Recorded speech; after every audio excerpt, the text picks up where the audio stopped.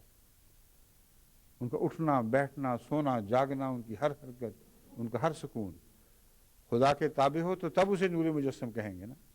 اس کے بغیر وہ نور مجسم کیسا ہو سکتا ہے؟ اور جب نور ہر چیز کو ڈھانپ لیتا ہے تو گویا جسم غائب ہو گیا، جسم برتن بن گیا، اس برتن کو نور نے بھر دیا ہے، اور پھر آپ یہ نہیں کہہ سکتے کہ یہ جسم ہے اور یہ نور ہے. ان معنوں میں واقعتاً بندوں کے نور مجسم بنتے ہیں، مگر ان بندوں کے جو بندگی کا حق ادا کرتے ہیں. اور آن حضرت صلی اللہ علیہ وآلہ وسلم بھی نور مجسم تھے، مگر حضرت مسیح موعود علیہ السلام فرماتے ہیں کہ تمام انبیاء نور مجسم تھے. نور مجسم ہوئے بغیر ان پر وحی کا نزول ہو ہی نہیں سکتا تھا. اور نور مجسم ہونے کے لحاظ سے ان میں اور حضرت اقدس محمد مصطفیٰ صلی اللہ علیہ وآلہ وسلم میں ایک فرق رہ جاتا ہے کہ ایک چھوٹا وجود نور مجسم بنا ہے یا ایک بڑا وجود نور مجسم بنا ہے. ایک چھوٹا ظرف بھرا ہے یا ایک بڑا ظرف بھرا ہے.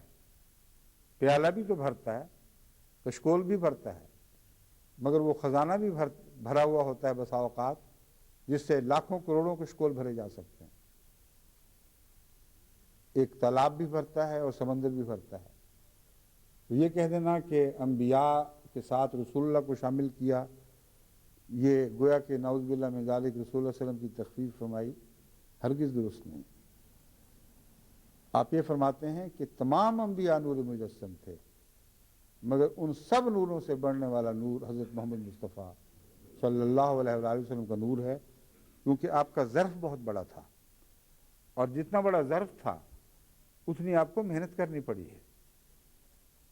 اس لیے کوئی یہ نہیں کہہ سکتا کہ خدا کی دین تھی اس کو بنا دیا اس کو نہ بنایا. یہ بات نہیں ہے. جس کو جتنا زیادہ دیا اس کو اتنا ہی زیادہ محنت کرنی پڑے گی اسے بھرنے کے لیے. کسی نے ایک گلاس بھرنا ہے، کسی نے جگ بھرنا ہے، کسی نے مٹکا بھرنا ہے، کسی نے پورا تالاب بھرنا ہے، کسی کو کہا ہے ایسا سمندر بھر دو کہ کل عالم کی پیاس بجھا دو. تمام بنی نوع انسان کا رسول تمہیں بنا کے بھیجا جا رہا ہے. فرق تو ظاہر ہے، زمین و آسمان کا فرق ہے. بس حضرت مسیح موعود علیہ السلام اس کا ذکر کرتے ہوئے آگے اس مضمون کو بڑھاتے ہیں. اس جہت سے قرآن شریف میں آن حضرت صلی اللہ علیہ وسلم کا نور اور آپ کا نام نور اور سراج منیر رکھا ہے، جیسا کہ فرمایا قد جاءکم من اللہ نور و کتاب مبین و داعیا الی اللہ باذنہ و سراج منیرا. اور اللہ کی راہ میں بلانے والا اس کے اذن کے ساتھ جو سراج منیرا ہے. تو جو کل عالم کو نور بخشے اس کو سورج ہی کہنا چاہیے، جبکہ کسی اور نبی کو سورج نہیں فرمایا گیا. مگر سارے ہی روشن تھے، سارے ہی سرتاپا روشن تھے، کوئی ان کے وجود کا حصہ اندھیرا نہیں تھا. مگر خدا نے ان کو جتنا ظرف دیا تھا وہ بھر دیا.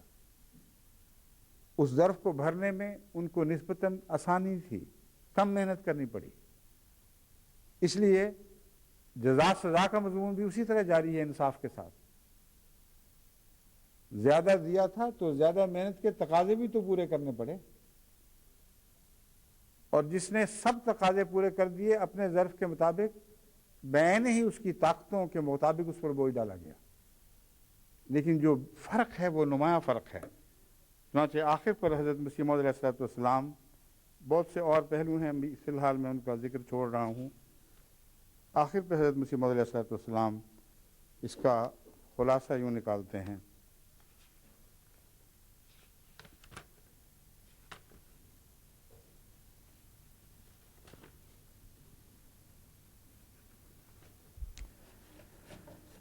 وجود مبارک، میں باقی مضمون جو نور کے پھر بیان کروں گا، لیکن اس موقع پر کیونکہ مضمون وہاں تک پہنچ گیا ہے جہاں حضرت اقدس مسیح موعود علیہ السلام کی اس تحریر کا پڑھنا عین مناسب حال ہے. آپ فرماتے ہیں وجود مبارک حضرت خاتم الانبیاء صلی اللہ علیہ وآلہ وسلم میں کئی نور جمع تھے. سو ان نوروں پر ایک اور نور آسمانی جو وحی الہی وارد ہوا، اور اس کے وارد ہونے سے وجود باجود خاتم الانبیاء کا مجمع الانوار بن گیا۔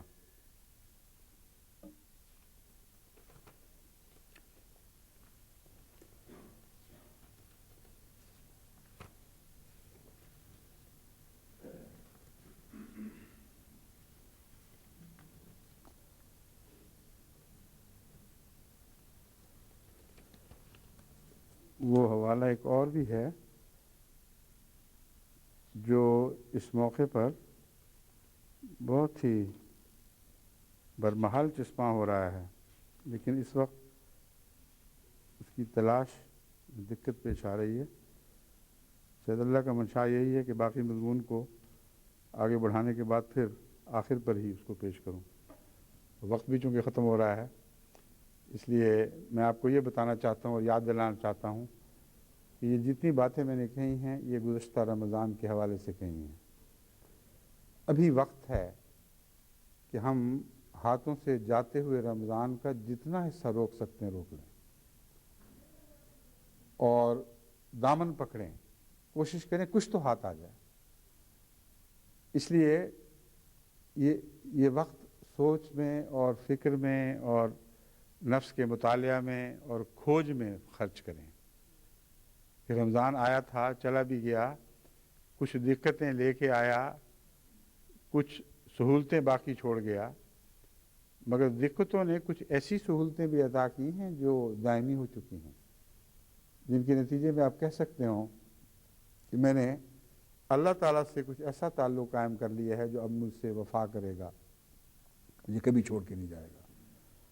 اگر اس مضمون پر غور کریں اور ہاتھ کچھ نہ آئے، جیسے خالی برتن لے کے داخل ہوئے تھے ویسے خالی برتن ہو کے نکلے ہیں، اگر آپ کے غصے پر کنٹرول اتنا نہیں ہے جو پہلے ویسا ہی ہے جیسے پہلے تھا، یعنی کوئی اس میں فرق نہیں پڑا، اگر نفس کی پیروی میں آپ کو مزید طاقتیں نصیب نہیں ہوئیں، نفس کی پیروی سے رکنے کی مزید طاقتیں نصیب نہیں ہوئیں، اگر نیکی کا ایسا لطف نہیں آیا کہ اور نیکیاں کرنے کو جی چاہنے لگے، اور جو نیکیاں ہو گئیں ان کو چھوڑنے کو دل نہ چاہے، بلکہ رستے تلاش کریں کہ میں پھر دوبارہ ایسی نیکیاں کروں، یہ مضامین ہیں جن پر غور کرنے سے آپ حقیقت میں اس دکاندار کی طرح ہوں گے جو سارا دن کی کمائی کے بعد رات کو بیٹھتا ہے، رات کے چراغ جلاتا ہے، کہ دیکھتا ہے کہ کیا پایا اور کیا کھویا، اور جو نہیں کرتا اس کو کچھ پتہ نہیں چلتا۔ بس میں نہیں پسند کرتا کہ جماعت غافلین کی جماعت ہو۔ ہم نے دنیا میں بہت سے ایسے کام کرنے ہیں جن کی توفیق غافلوں کو مل نہیں سکتی۔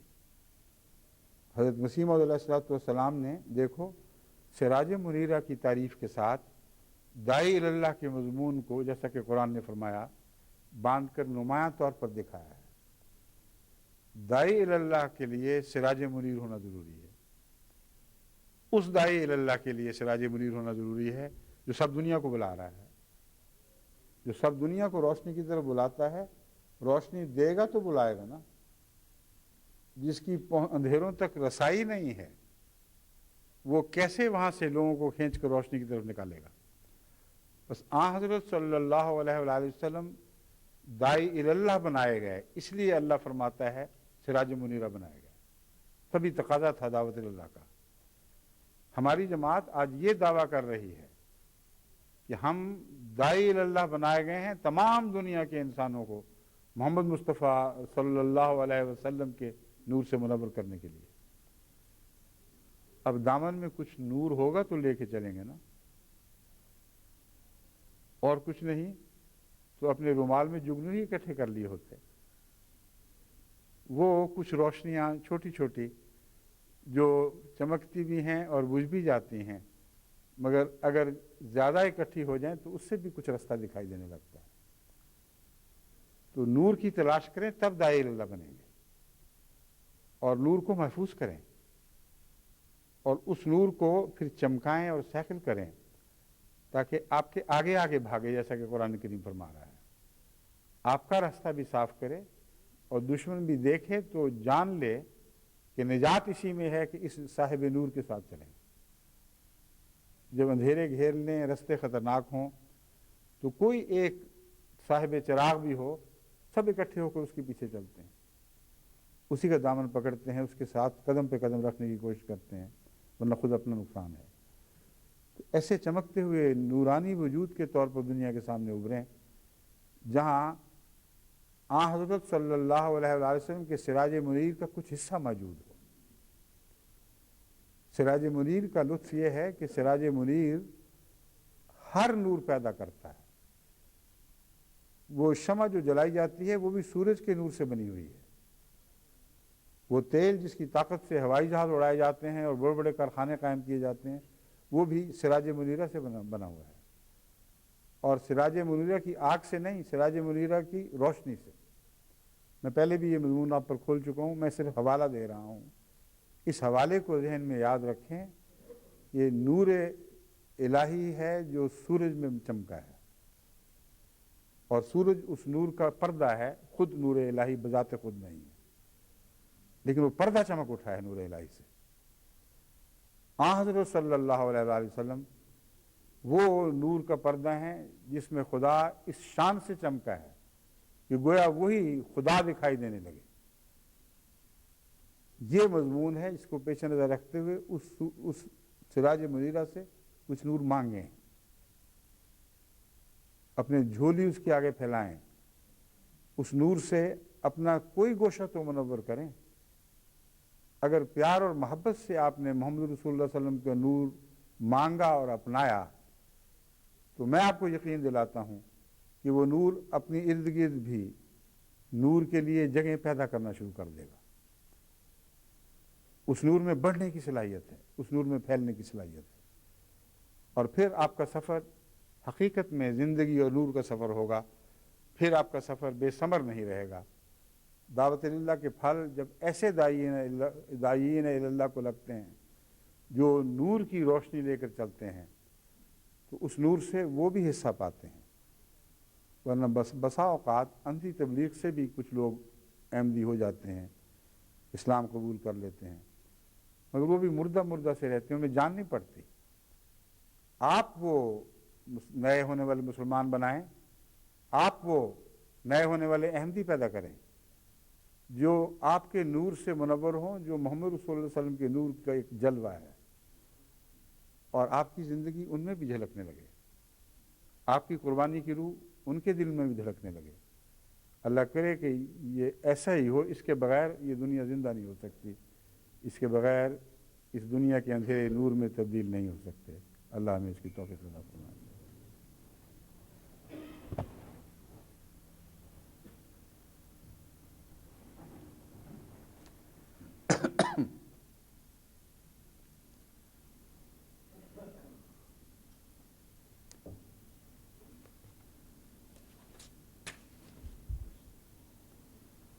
الحمد لله نحمده ونستعينه ونستغفره ونؤمن به ونتوكل عليه ونعوذ بالله من شرور أنفسنا ومن سيئات أعمالنا من يهده الله فلا مضل له ومن يضلله فلا هادي له ونشهد أن لا إله إلا الله وحده لا شريك له ونشهد أن محمدا عبده ورسوله عباد الله رحمكم الله إن الله يأمر بالعدل والإحسان وإيتاء ذي القربى وينهى عن الفحشاء والمنكر والبغي يعظكم لعلكم تذكرون اذكروا الله يذكركم وادعوه يستجب لكم ولذكر الله أكبر